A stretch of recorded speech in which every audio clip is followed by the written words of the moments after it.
మాత్రం మనం గమనించుకోవాలి. విజయ్ కిరణ్ గారితో మాట్లాడదాం. విజయ్ కిరణ్ గారు, చాలా పగడ్బందీగా అంటే వైసీపీ అధికారంలోకి రాకముందే ఈ రకంగా చేయాలి అనేది ఒక పథకం ప్రకారం వెళ్ళారు అనేది ఇప్పుడు అంకమరావు గారు చెప్తున్న విషయం మనం విన్నాం ఇప్పటి వరకు. అయితే ఈ లిక్కర్ స్కామ్కి సంబంధించి మద్యం పాలసీ దగ్గర నుంచి డిజిటల్ పేమెంట్లు లేకుండా చేసిన దగ్గర నుంచి పెద్ద ఎత్తున స్కామ్ జరిగిందనేది చాలా క్లియర్గా కనిపిస్తూ ఉంది కదా. దీని వెనక ఎవరెవరు ఉన్నారనేది ఒక్కొక్కరుగా బయటపడతా ఉన్నారు. వారంతటా కొంతమంది వారే దొరికిపోతున్న సందర్భం కూడా ఉంది.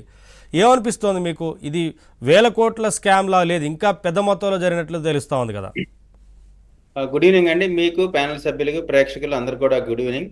అదేవిధంగా ఇప్పుడు జరుగుతున్న సింధు మన యుద్ధంలో చనిపోయినటువంటి అమరవీరుల అందరికి కూడా నా హృదయపూర్వకమైనటువంటి స్మృతాంజలి ఉన్నాను. అదేవిధంగా ఇప్పుడు ఒకటి ఇక్కడ ఓన్లీ ఈ వైసీపీ గవర్నమెంట్ లో ఓన్లీ డబ్బు గురించి మాత్రమే మోసాలు చేశారు, లేదు స్కాములు చేశారంటే అది వేరే భాగం అండి.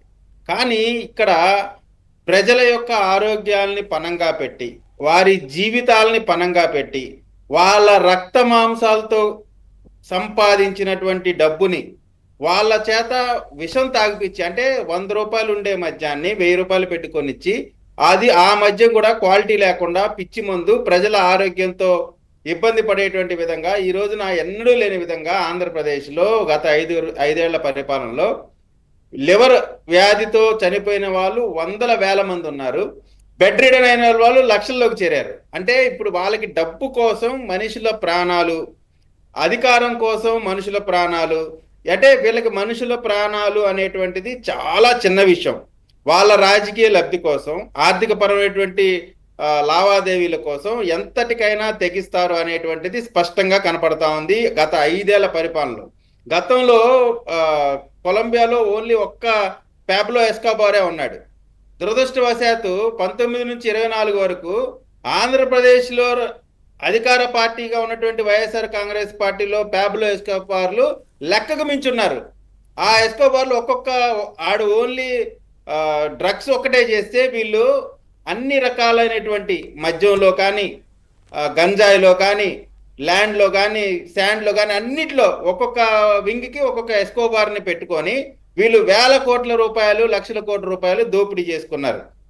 అంత మాత్రమే కాకుండా వీళ్ళని కేవలం ఇదేదో డబ్బుల పరంగా ఆర్థిక పరమైనటువంటి నేరాలు చేశారు, మద్యంలో కుంభకోణాలు చేశారు, ధనుంజయ రెడ్డో ఎక్సో వయో జెడ్డో లేదు జగన్మోహన్ రెడ్డి గారు వారికి సంబంధించి మనుషులు అనేటువంటిది కాదండి. ఈ నేరం చేసిన వారు కేవలం డబ్బు చేసిన మాత్రమే కాదు, వాళ్ళ పైన 302 సెక్షన్ కింద కూడా హత్యా నేరాలు కూడా వాళ్ళ పైన పెట్టాలి.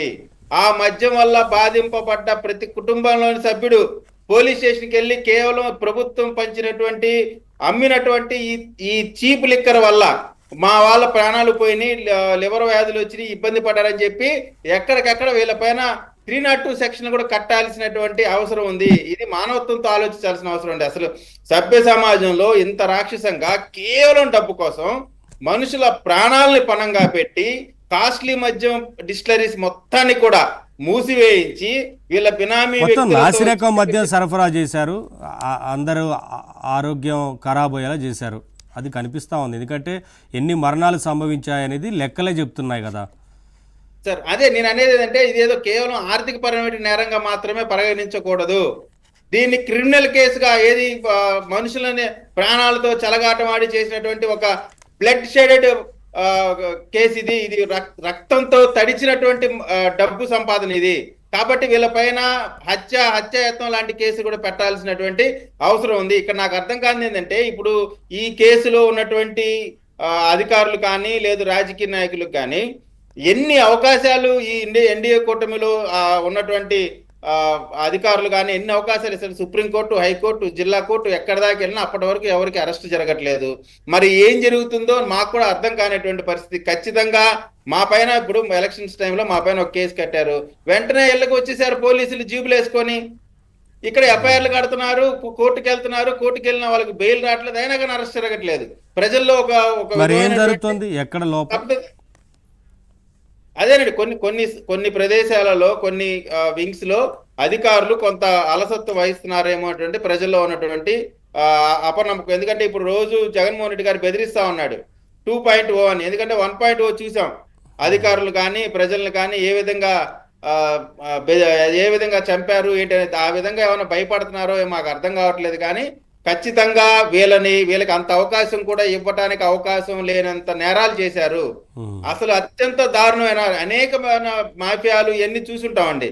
కానీ లిక్కర్ స్కామ్ మాత్రం దీని గురించి మాత్రం అసలు ఎక్కడా కూడా ఎవరిని కూడా ఉపేక్షించటానికి అవకాశం లేనటువంటి నేరం ఇది. రాబోయే రోజుల్లో ఒక ల్యాండ్ మార్క్ గా ఉండాలి. నేరాలలో కూడా దీనికి మించిన నేరం ఇంకోటి లేదు. ఇప్పుడు విదేశాల నుంచి డబ్బు తీసుకొస్తారు, రొటేషన్ చేస్తారు, అవన్నీ వేరే భాగం. కానీ ఎస్పెషల్లీ మద్యంకు సంబంధించి మాత్రం, ఎందుకంటే మా ఏరియాలో కానీ నేను చూశానండి, దీని గురించి ఇంత వేదనగా ఎందుకు చెప్పాల్సి వస్తా ఉందంటే, గత 5 సంవత్సరాల్లో ఈ మధ్య మా ఏరియాలో బాగా మాస్ వాళ్ళు ఉంటారండి. పొద్దున్నే పెయింట్ పనికో సిమెంట్ పనికో వెళ్ళి సాయంత్రం ఏదో కొంచెం ముందాగలేటువంటి పరిస్థితి. దాన్ని 100 రూపాయలు దాన్ని 300, 400 చేసి బార్ షాప్కి వైన్ షాప్కి వెళ్ళి మద్యం బ్రాండ్లు చెప్పేది ఏముండదు, 250 దిగు, 450 దిగు, 350 దిగు. అది తీసుకొని వచ్చి తాగితే తెల్లారిపాటికి అందరి కడుపులో మంట పుడతా ఉంటది. మరి దాంట్లో వాళ్ళు ఏం కలుపుతారో ఏమో తెలియదు, కానీ అంత మంట పుడుతున్నా మళ్ళీ తాగాలనిపిస్తుంది అంట.